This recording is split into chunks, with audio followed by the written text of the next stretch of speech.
Okay, so welcome everyone to the live session of the Your Dream Job chat as part of our spring student days.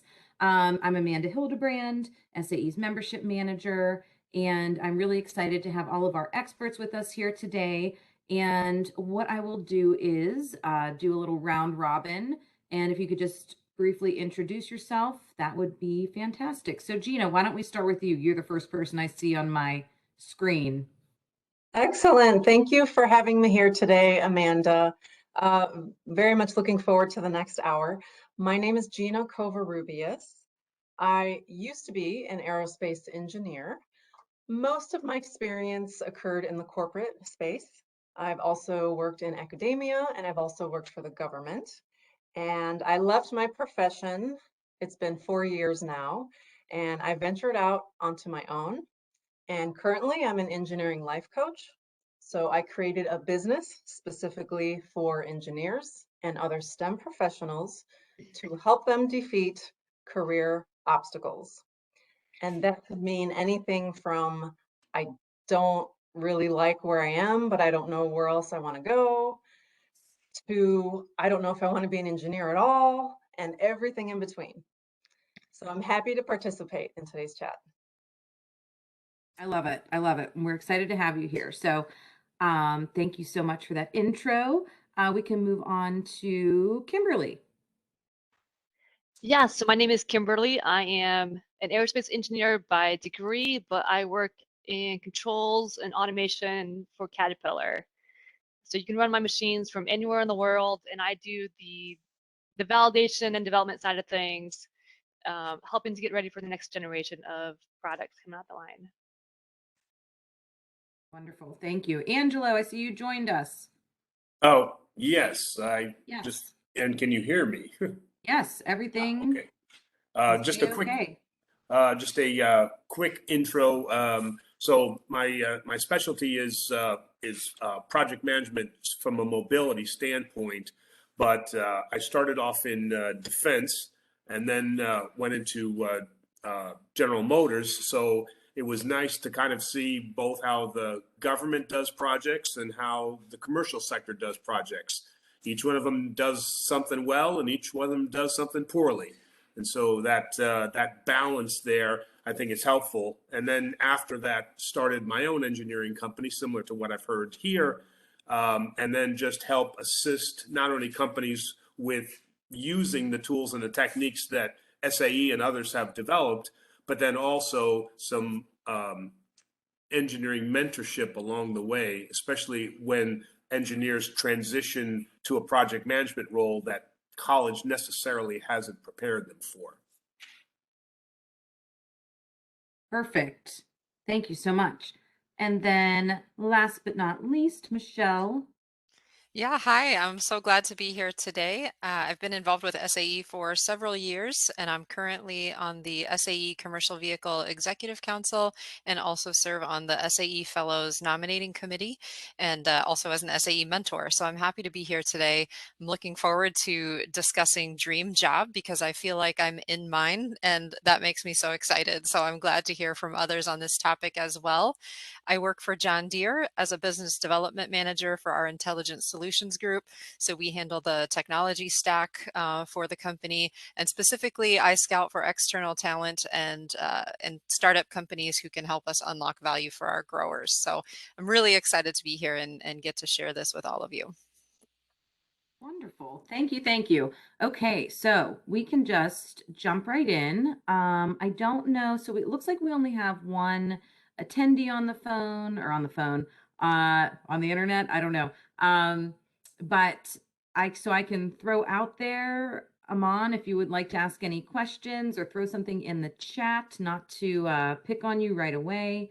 And if not, we can just go ahead and I have some starter questions, and Gina actually gave us some starter questions here too in the chat.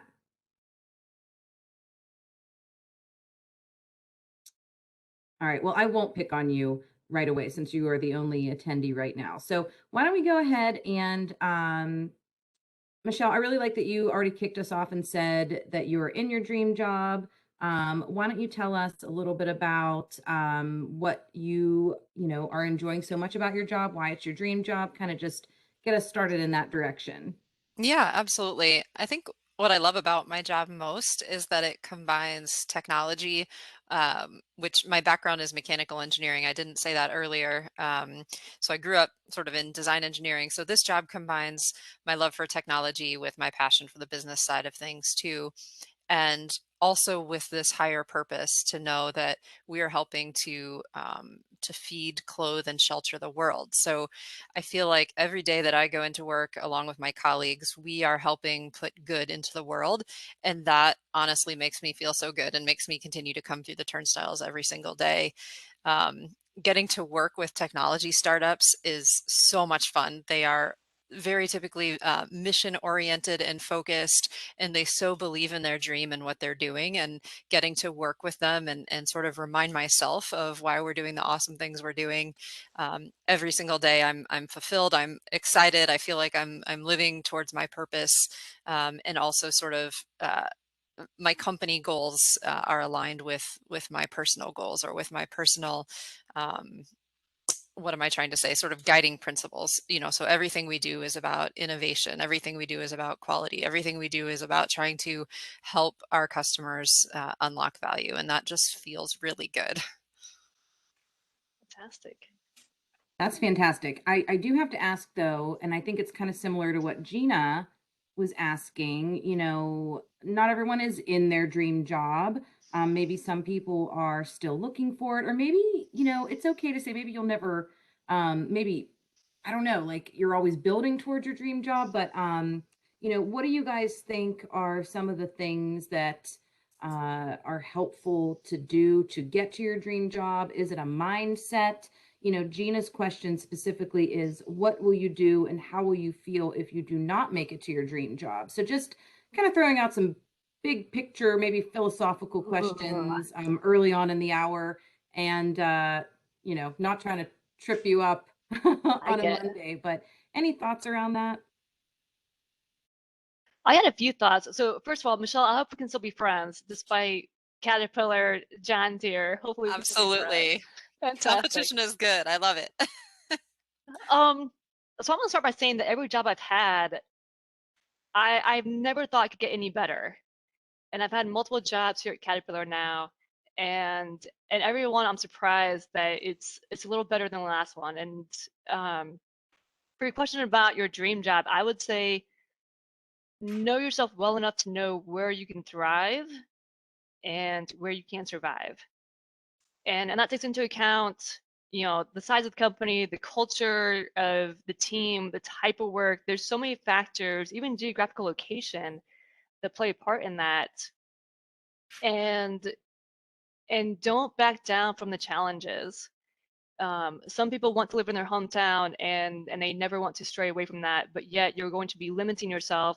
Not to say you can't have a great career doing that, but one of my challenges early on was leaving that town that was so comfortable to me and going several states away. And usually the challenge, like whatever is going to be the most challenging, is also the most rewarding. Same thing with my recent project. It is by far the most challenging project I've ever been on, but it's also the most rewarding. So I think that would be some of my early advice. And One thing you said there resonated with me, Kimberly. So the first time I ever did that I left home and threw caution to the wind to go chase a job, was one of the internships I had, which was with Caterpillar in Peoria, Illinois. So just shout out to Caterpillar as well as the leaving home and not being afraid to chase a challenge. yeah, I mentor an intern right now, and well, she was my intern last year, and I still mentor her. And she really wants to be in Missouri, and she doesn't want to leave Missouri. But yet she wants to go do missile design, and I'm like, cool, I can connect you with those people down at Huntsville. However, the Huntsville is not in Missouri. And yes, it can be a challenge leaving home. It can be a little scary, but at the same time, once you recognize you can do it, and once you recognize that it will be fulfilling, and it can be very fulfilling, with the right team, with the right projects. Yeah. I mean, I did or not an internship, but a rotation in Australia, and I thought, holy crap, there's no way that I could then move to Arizona. But yet 3 months in Australia taught me that yes, I can move anywhere in the world and it's not a big deal. And so yeah, I spent 6 years out in Arizona and it was the best job ever. Yeah, I will say too, there were definitely some non-dream jobs that I've had on my way to getting my dream job. So I didn't have the same path maybe as Kimberly, but I think the ultimate thing that kept me going in all of those was it was a building block, and there was always again this sort of purpose of, okay, I'm learning something, I am progressing myself in whatever way. I could always sort of define the why for why I was in a particular role. Um, and I think the other thing too is sometimes you have to help folks paint, you have to help paint the vision of where you want to go. So I knew in my last job, I want to work in technology. I want to work with startups. I want to work in innovation. Boom, that's emerging technology at Intelligent Solutions Group. And then I started putting that out there in the world and kind of telling everybody that's where I want to go and figuring out how to get an entry point into that particular organization. So that's also what I would maybe tell folks listening in is that figure out sort of those things you want to do that might not look like a job, right? But just identify these are the types of things I want to work with. These are the types of people that I want to surround myself with, and then work with your mentors and your coworkers and your colleagues and put your vision out there in the world for them so that they can help advocate for you. So if I can piggyback off something you just said, you mentioned that, okay, you knew the different areas you wanted to work in, and it's kind of like knowing if you want to get out to LA, you have your destination in mind. Well, then you know what choices to make in order to navigate out there. So you knew that, okay, in order to get to this job with emerging technology, startup companies, and this over here, you would need this little building block and this little building block and this skill set and everything else.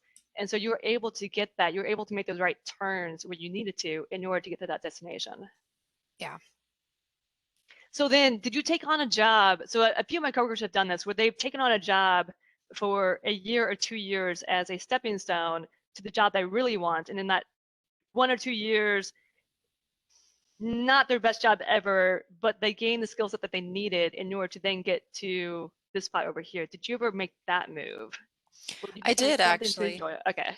Yeah, and but I would say my career path has been really weird. So, like when I was in engineering, I thought I'm going to do engineering for the rest of my life because why not? It's pretty awesome.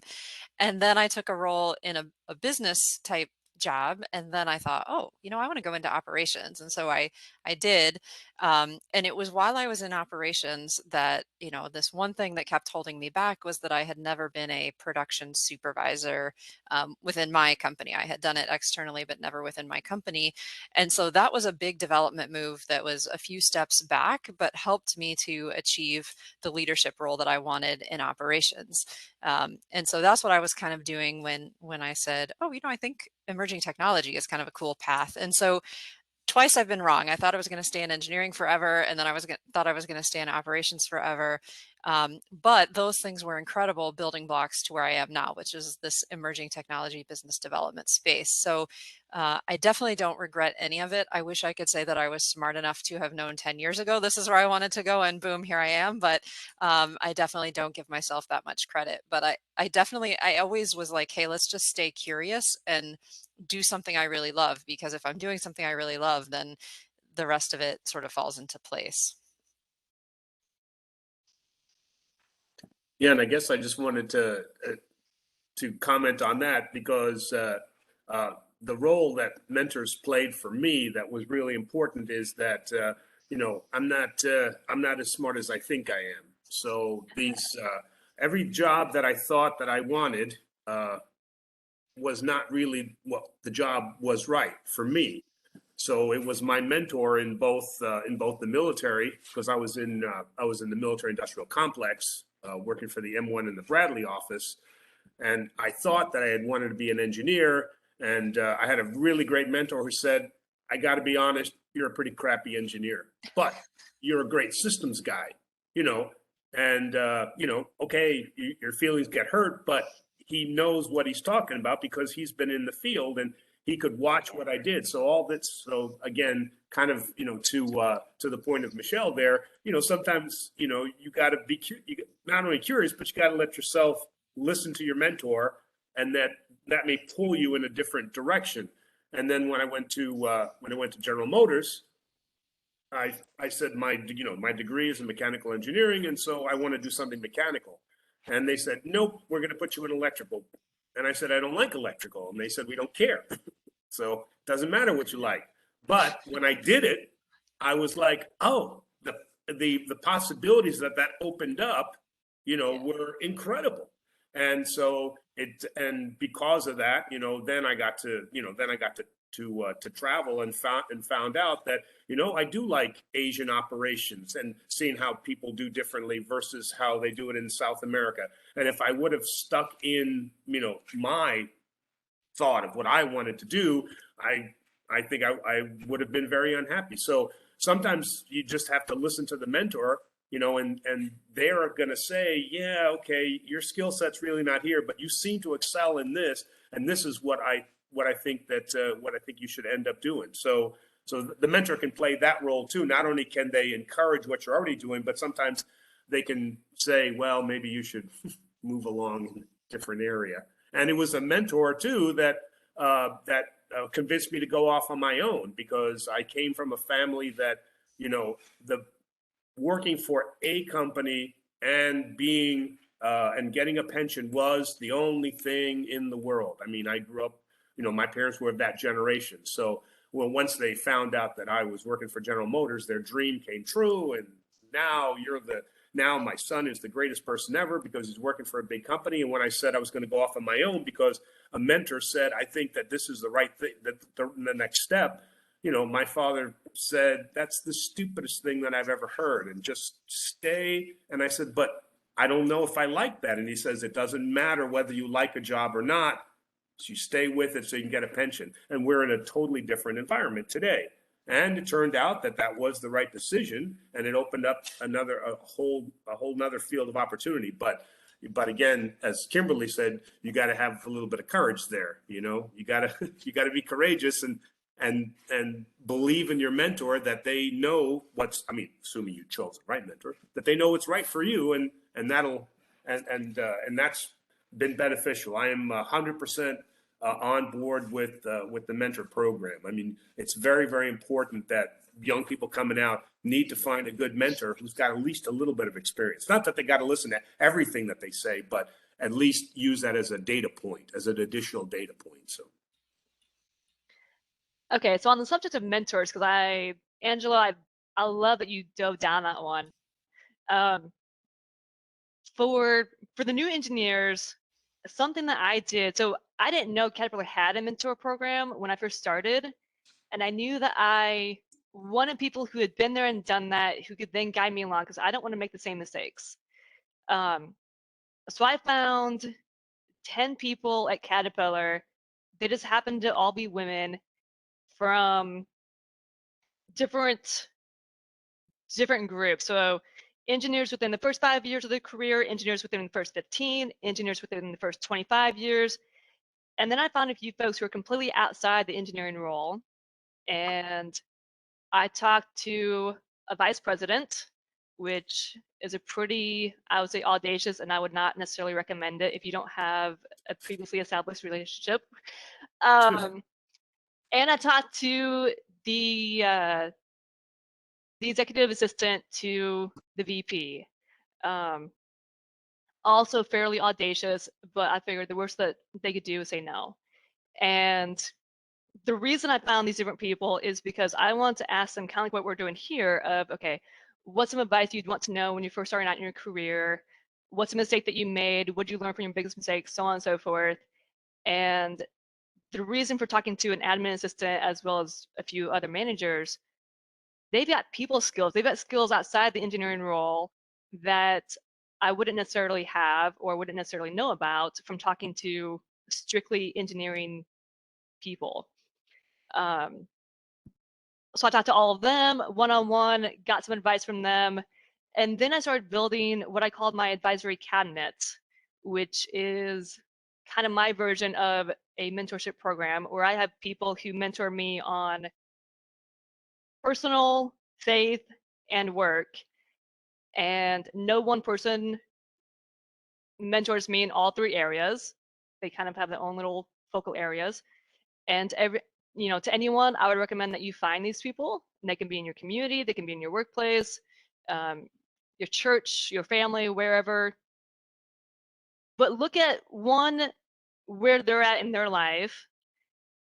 Is their life a hot mess? Is their work a hot mess? Or do they have it together? And just remember that, whoever you spend time with, that is who you're going to become to some extent. So if you have someone and you're like, you know what, I don't like this, this, and this about them, then maybe choose someone else and use wisdom and discernment in choosing your people. But start building that advisory cabinet. I probably have about 20 to 25 people in mine, and I'm always looking for new folks to add to that.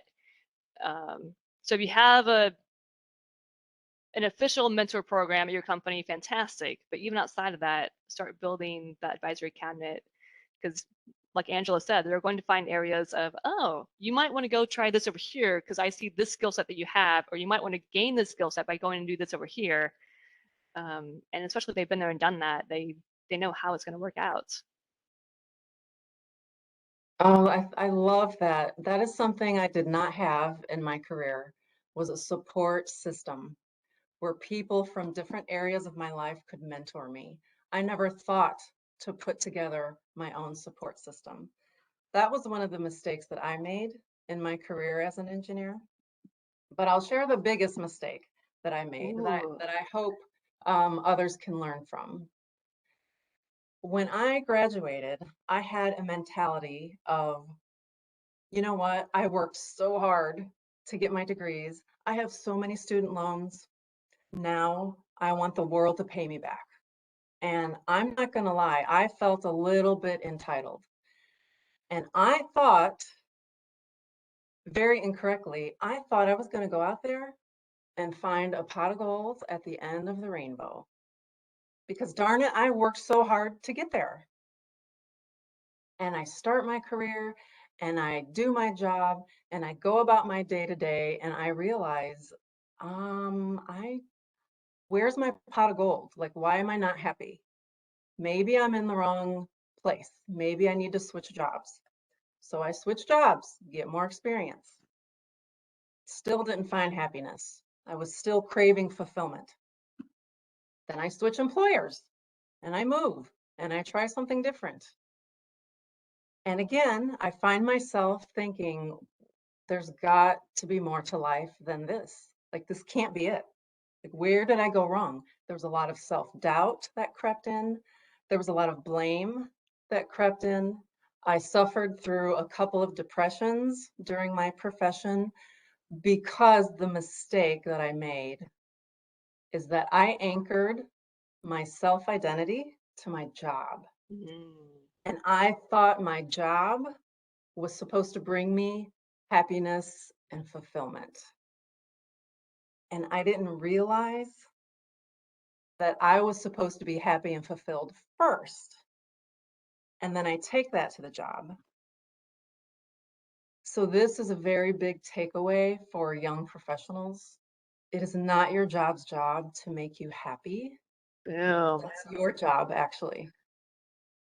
And the more I looked for my dream job, because I thought it was out there, if I just looked hard enough, if I got enough experience, I would find it.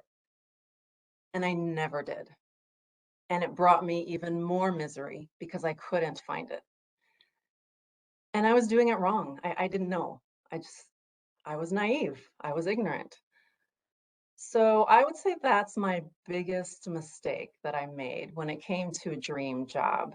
You actually have to create it, and it starts from within. So that's my advice. Yeah, maybe circling back to on the mentorship piece. I think one of the things that I hear so many people say is that I don't know what to do with a mentor, or, I'm not going to go waste someone's time, and they see it as sucking up or something inherently negative. And the thing that I learned, so I used to think about networking as sort of a, one-time event. I'm going to call up Gina or Kimberly or Angelo, and like I'm going to have a conversation, and then that was great, and now I'm going to say, oh yeah, I know Kimberly. I talked to her once. And what I realized was that these relationships really have to, one, they have to be somewhat natural, but number Yeah. two, they have to be really cultivated. So I never had much luck with formal mentoring programs, regardless of what company I was in.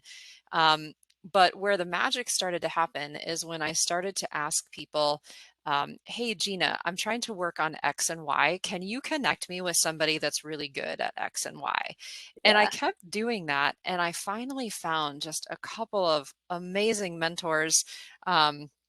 And even like, if I would just meet with somebody to say like, hey, I just want to have some information trading here, I would make sure I circled back to them to either tell them, hey, I just came across this and it made me think of our conversation, or I kept, circling back to talk to them. But make sure that you put in the time to cultivate the relationship.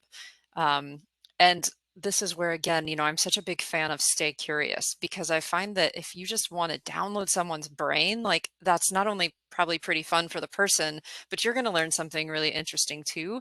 And that's going to lead to further conversations and further questions and further connections. And the more you get good at that, what I learned is my connections are, sure, they're probably good for me if I need a connection somewhere, but where it's really powerful is that I can help others if I know someone who can fill in the blank. And so the more you build that network, the better of service you can be to others. So I would say, make sure you take some accountability in growing and cultivating those networks. And I wish somebody would have told me that as a young professional. That is brilliant. So I want to say something about that, also about what Gina said. So Gina, you're absolutely correct about if you're not content on your own, you'll never be content in a job. Same is true within any relationship or a marriage. And then Michelle, about the mentorship programs. Yeah, I find that my best mentors are not labeled mentors. They are, a neighbor here, an adopted grandmother here, a friend there. But I'm very, very intentional in circling back to these people that I know. There's a director at NASA that was responsible for this program that Caterpillar assisted with, and I circled back to her several times over to ask her questions, and then to get my interns connected with her interns and have some cross collaboration and things like that. Or even with the VP, where I met the VP at Caterpillar when she was just manager and I was an intern. But every opportunity I had to interact with her in the future, I took advantage of that. I stayed late after meetings. I was the first to arrive so that I could cross paths with her. Or if people said, hey, please avoid this area over here because the vice president is going to be over there doing something, I'm like, cool, I'm not going to listen. And I would go in that part of the area and I would do my work just to cross paths with Tana Utley, the vice president, so that when I needed to circle back with her about something mentor related, I had that relationship established to be able to do so. But yeah, kudos to the things that you said. Props to both of you ladies. I have a question. So what if you aren't someone that is that like outgoing or maybe that brave to sort of just, put yourself out there? Like what can you do? Like what are some literal steps? Do you guys have any I don't know, just icebreakers or just something for maybe the folks that aren't sure where to exactly start? Because I'm even thinking about, you're a student still in college, you're maybe a junior, starting to have some anxiety around, how do I even if you had the thought to build, a, what did you call it, advisory cabinet or a support system, where do you even begin? So just any thoughts around some of those literal first steps, especially for maybe someone that is shyer. Or I also think, similar, Angelo, to your situation, like my mentors, at least I didn't have that term or that definition, but it was my mom and dad, right? And so it was like, but they weren't the right people for it because they had a very limited view, or perhaps they had a certain dream in mind for me. And I was the oldest of three girls, so I didn't have an older sibling. So, anyways, just throwing some of these thoughts out there, because I'm sure other people were in similar situations where maybe they don't know where to start, they're too shy, or they think that their parents are their mentors, but need to realize they probably need to expand their horizons a bit. Yeah, so for me, this is where I think you start asking people that you know and that you're comfortable with. So, my dad, I consider one of my closest advisors, my brother, also my uncle. They're all super close to me and I can call them with any kind of wacky question. Um, but the thing that kind of worked best for me was when I saw people or knew people in the workplace that I trusted, whether that was my direct manager or even my colleagues. And I would say, hey, Kimberly seems super cool. Can you introduce me to her? I would love to talk to her about X, and get that mutual connection to break the ice for you, because then it's really smooth. And, Angela will say, hey, Kimberly, I think, Michelle would love to talk to you about this. I think you guys have this in common. I'll let you two take it from here. And then, like, automatically we have Angelo in common. We have this common thing I wanted to talk about. And so have someone else break the ice for you would be my biggest recommendation. And then I'd have to add, to that, and Amanda, you brought it up.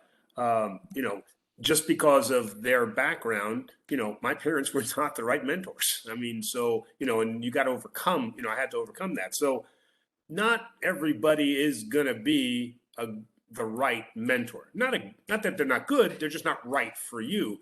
And so I think one of the toughest things is discernment, is to be able, especially Ew. when you're young, to be able to discern whether or not that person is the appropriate person for you. And speaking about the original question about being shy, and I unfortunately bring this up in my project management classes, is you know not everybody is suited for every job. And I'm just saying for myself, I'm not a believer in, you know,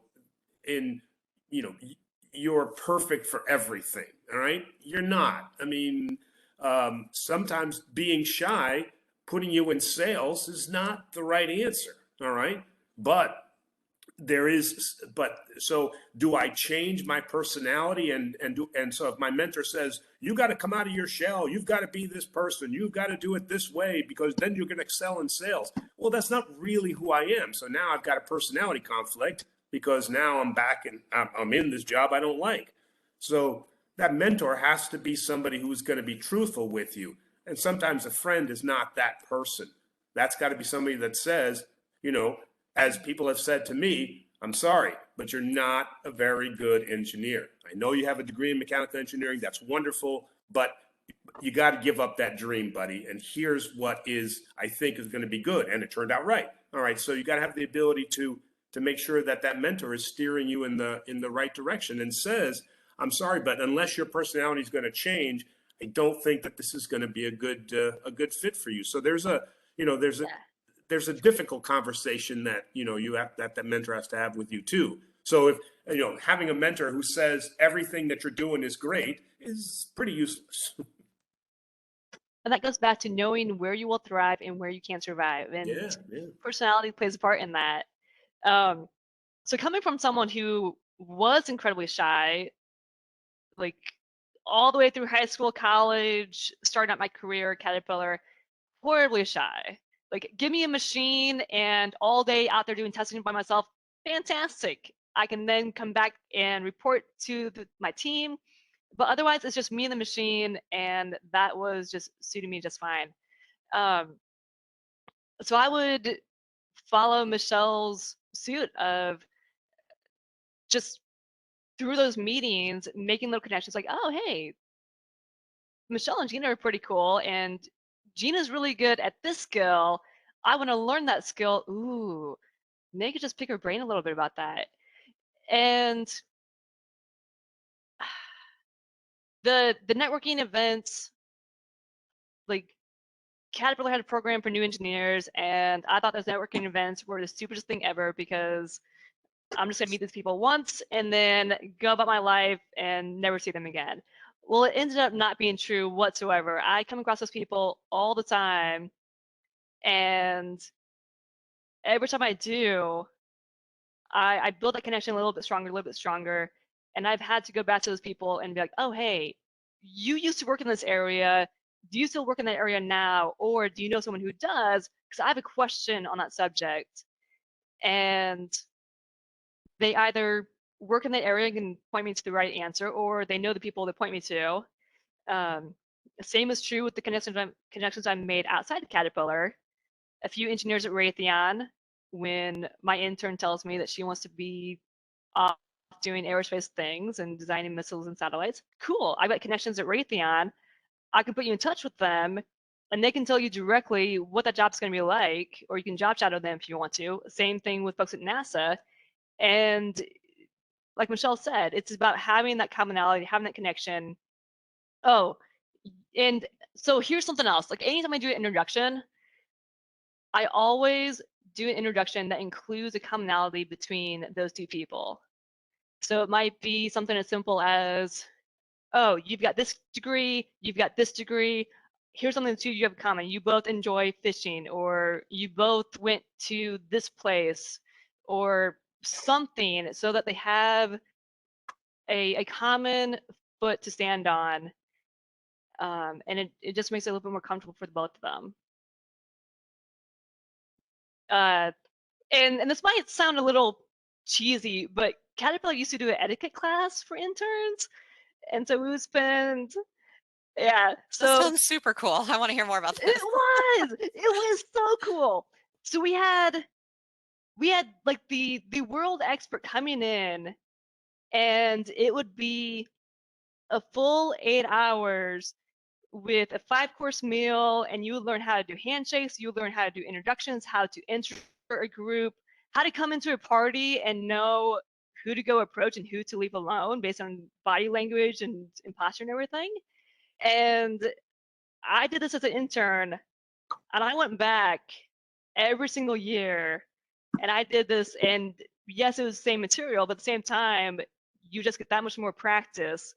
And so when I do introductions, the either if it's outside work, the eldest gets introduced first, and it's okay, I'm going to introduce this person to the elder, or again, a certain terminology. Same thing if you're introducing coworkers together, and okay, who has seniority, and so on and so forth. Like there's a whole etiquette behind it, and yeah, it was fascinating. And at the same time, it serves me really well when trying to build a good first impression or trying to do an introduction well. So anyway. I feel like an etiquette class should be required for Thank you. all young engineers and interns. That sounds fantastic. I was just going to say, I completely agree. And maybe that's something that we should look into for our members, providing some sort of etiquette classes. And Gina, I don't want to interrupt you, but the next thing I was going to go into was, soft skills. And if you guys did feel like there were certain soft skills that someone should have, and if anything in particular came to mind. But Gina, what were you going to say? I didn't want to interrupt you. No, you're fine. I was just going to say that your question resonated with me because I think back to my very early days as an engineer, and I can still almost feel it sitting here. Everybody was intimidating to me. My manager, their manager, the HR people, everything was scary and new. And that question about how do you put yourself out there? How do you break the ice? I had no clue how to do that. But what I will tell people who are listening or who watch this is that it took me a long time to learn this, but the people around you really do want to see you succeed. Even though it may not feel that way, But seriously, keep that in mind. Even when it seems like management could be harsh or a little bit outspoken, they really do want you to be successful. And to your next question, Amanda, soft skills, boy, that is the whole reason I have a coaching business, let me tell you. And what I would say about soft skills, again, to people who are watching, is that we as engineers don't typically see our job as both an art and a science. We love the science part. We love the nitty-gritty and the numbers and all the technical stuff. We're really good at that. We are not so good at being an artist. And that includes communications. That includes getting along with people, even the difficult ones. That includes dealing with customers who might seem annoying to you. That includes dealing with the IT department who never gets back to you. So there is a whole art form to the way you do your job, and that is just as important as the science part. I am always so impressed when I see, especially young engineers doing that well, because I was terrible at it. And I felt like as an engineer, as long as my math was right, then you all can take all the seats and wait, because if my math is right, then I am right. And I don't even want to hear your argument. And that's horrible. I mean, I was a horrible teammate for a long time until I got really well coached on that. And I didn't really care how your weekend was, and I didn't really care how many dogs and kids you had. And yeah, I was horrible to work with. And so luckily, I had some awesome mentors who were able to help me understand that there's this art piece that you described, Gina. And it takes practice, because at first it feels really unnatural. And now, I mean, I just shudder to think that I ever acted that way, but that was a thing I had to learn the hard way, unfortunately. It's one thing to have an idea or to have the math and have it work out, but if you can't communicate that idea and get other people on board, yeah, it won't go anywhere. And Michelle, you're definitely not the only one. I didn't chit chat.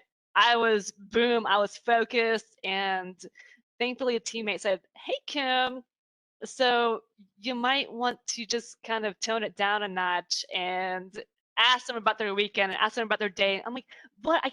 I got work to do." Like, no, Right. Kim. Like, you gotta have that teamwork going on. And oh, Gina, there's something I was gonna follow up with you on. I forgot what it was. Butt munches.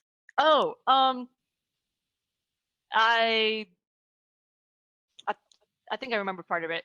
So about having confidence in the workplace, not exactly the subject you were going for, but gonna tackle this one anyway. For the guys who listen in on this later on, um, if you're intimidated, or if you're in a meeting room and there's a female in the meeting room, be an ally, have her back. And if you see that there's someone shy, female, male, whoever, if you see someone who is looking to speak but then gets cut off, and you notice that, be an ally, be a friend, and be like, "Oh, hey, so Michelle, I noticed that you were just getting ready to say something. What is it you want to say?" To the women who are going to listen to this later on, if you're too shy to ask a question in a meeting, I guarantee you all the men in that meeting room know your name. They will not remember the guy sitting next to them, but they will remember you. So go ahead and ask the bloody question. Like, they already know you're there. Good advice. And on the reverse side, that also includes that, if you are, if you are leading meetings, then you are responsible then also to what's the word that I'm looking for here, is to negate things that should not be happening. So if because sometimes you have a younger, and I've done this in consulting, you'll be in a room and excuse me, and there'll be a younger engineer in there, male, female, doesn't really matter. And then they'll come up and they'll say something, here's an idea. And right away, you might get that, that 35-year-old crusty old engineer. We did that in 1962 and it never worked, and you, if you're running that meeting, you've got to be the one who says, no, wait a minute. No, that was 1962. That's not today. Okay. So let's hear this out. So just as much as you want to make sure that you recognize that when you hear something that is negative, you've got to be the one that stands up and says, no, I don't think that we should necessarily do that. Or if somebody is talking way too much, it's your responsibility to say, okay, I think we've heard enough there. Now it looks like now Kimberly wants to say something. I've kind of seen it in her eye. So Kimberly, I haven't heard you say too much. What do you think about this? And so sometimes, they're not strong enough to initiate their comment, but you're going to be the one that gives them the incentive, that the permission that says, yeah, I want to hear this comment. And then the next thing is, what I have learned is that culturally, you have to have an understanding of both a business culture and a personal culture. And I say that because myself, I am Greek. I was raised in a Greek family. We're all Greek, and we have a way that we do stuff, and we yell a lot, but it is who we are. And so, working in different countries, and especially working in Asia, a lot of yelling and screaming doesn't, although we love it, we think it's the greatest thing in the world, that's not their culture. And then also, we're not a total business culture. So there's a lot of relaxing and having fun and having a few drinks, and then you get around to work. Whereas an American culture is, you want to walk in right away and start business. And it's like, wait a minute, slow down here, let's enjoy ourselves a little bit. And and probably you're all familiar with this, a lot of work gets done sitting at a dinner table or at a cocktail, just having a few cocktails first. But Americans, they just want to get on with the meeting, And business-wise, I had a rough time transitioning from a military environment to a commercial environment to an entrepreneurial environment. That has nothing to do with personality. It's just the business culture is different. And the way we did things in the military was the way we did things. But, GM wasn't having, too much of that. And then when I would go to suppliers, I had to tone my rhetoric down. And I like, Kimberly, when you mentioned that too, about, your driving force, Yeah. and sometimes you can come across a little too powerful as the business person. So you have to be sensitive to, where your supplier is, or if you're a supplier, where your customer is. So I did learn that part of my mentorship was getting people to realize that, different cultures, personally, you're going to have to interact differently, and business cultures. I mean, a Caterpillar culture is not a GM culture, right? And sometimes we've had problems with that. Is in automotive, we'll get somebody that comes from aerospace, and they'll say, "Here's how we did it at Boeing. Here's how we," And after a while, have you had people like that? Where they come in and they tell you how we did it at Boeing or Lockheed, and you're like, okay, you're not at Lockheed. So, and that just puts a lot of people off, and there's a little bit better way to do that. So anyway, those are my 2 cents on that. Brilliant. Yeah, and Yeah. if you can learn that culture ahead of time, so like you said about the Asian culture, I spent a lot of time in Japan, China, and then also Hawaii, as well as here in the US. And there are little nuances about each of those. And like with Hawaii, it's a half hour of just chill, relax, chit chat, and then you get to business.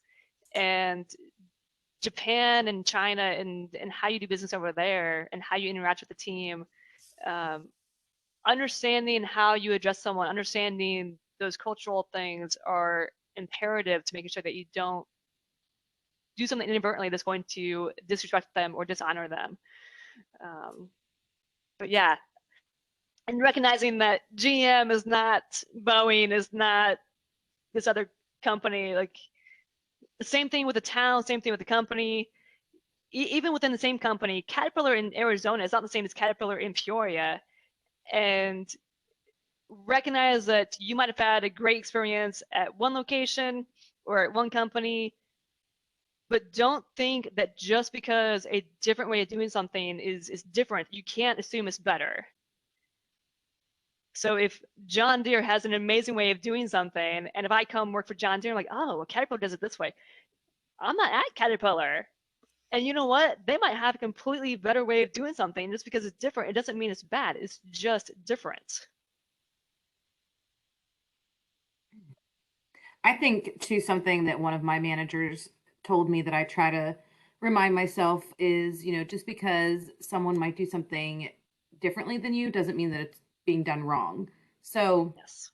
I try to keep that in mind too, like even with folks that report to me or being on teams with people. Sometimes you have to let go of some of that control or type A, personality that Yeah.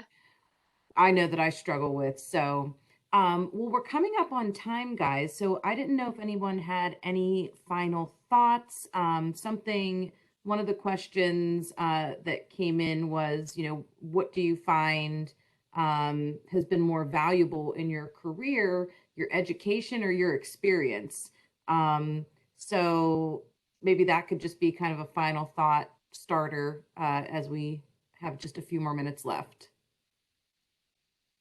Yeah, I can start there. I think your education will open the door. Your experience is what will carry you. And so stay curious and open yourself up to every single experience you can, whether that's an expat experience, whether that's a different functional area than you thought you might take on, whether that's taking on a mentorship, being a mentor, joining a nonprofit.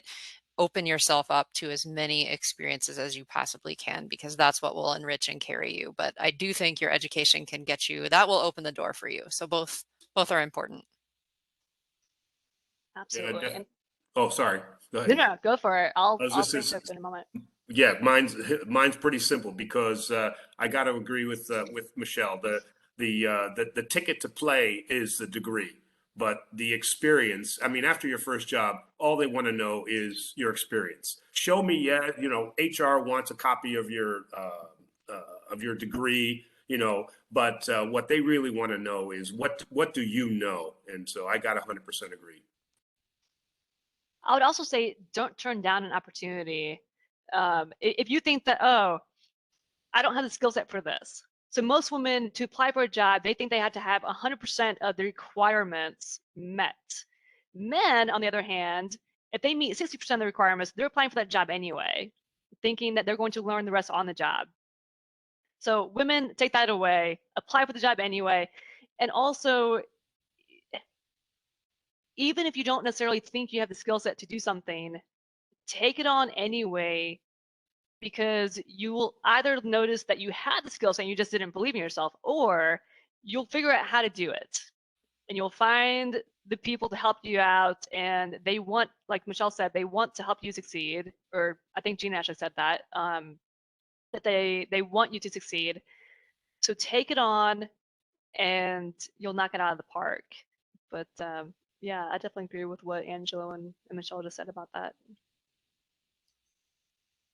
Really quick, there was just a funny story that I heard. I mean, growing up, old time, and Andy, I think it was not Andy Rooney, but he was a reporter in like the 50s, and he always had this story of that he needed a job, but everybody's turning him down because he couldn't. And this speaks to what Kimberly was talking about, take on a challenge. And so he could never get a job because he didn't have the experience. So he saw a job for a steam shovel operator. So he applied, and he didn't know anything about it. So he jumps in. If you stop me, if you heard this. So they put him in the seat, and he flips a couple of controls, and they clearly can see that he doesn't know what he's doing. So they fire him. All right. So now he knows what two of the levers does. So he goes to the next company, Yeah. and This is then awesome. jumps in, and he knows what these two do, but he doesn't know what the others. So by the third job, he knew how to operate the steam shovel.